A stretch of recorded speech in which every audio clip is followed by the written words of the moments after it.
ఈరోజు ఎక్కడ చూసినా ఎగ్జిట్ పోల్స్ అనేటువంటి మాట అయితే వినిపిస్తుంది కదా. అసలు ఎగ్జిట్ పోల్ అంటే ఏంటంటే, పోలింగ్ బూత్‌లోంచి ఓటు వేసి ఓటర్ బయటకు వచ్చిన తర్వాత 100 మీటర్లు, 200 మీటర్ల పరిధి ఏదైతే ఉంటుందో భద్రతా పరిధి, ఈ భద్రతా వలయం నుంచి బయటకు వచ్చిన తర్వాత పలు రకాలుగా మీడియా సంస్థలు కావచ్చు, లేదంటే బయట ఏజెంట్లు కావచ్చు, సర్వే సంస్థలు కావచ్చు, వారికి నచ్చినట్టు, వారికి నచ్చిన విధానంగా ఒక ఫ్రెండ్లీగా పరిచయం చేసుకుని అసలు మీరు ఎవరికి ఓటేశారు ఏంటి అని మాట్లాడి అక్కడి నుంచి సమాధానం రాబట్టి సేకరించినటువంటి పోల్ అనమాట.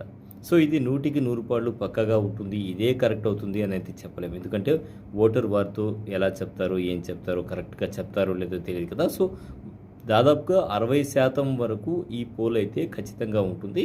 దీనివల్ల ఏంటంటే 10 సంస్థలు సేకరించినటువంటి సమాచారం ఒకే విధంగా ఉండదు. సో 10 మందికి ఒకేలాగా చెప్పేటువంటి అవకాశం ఉండదు.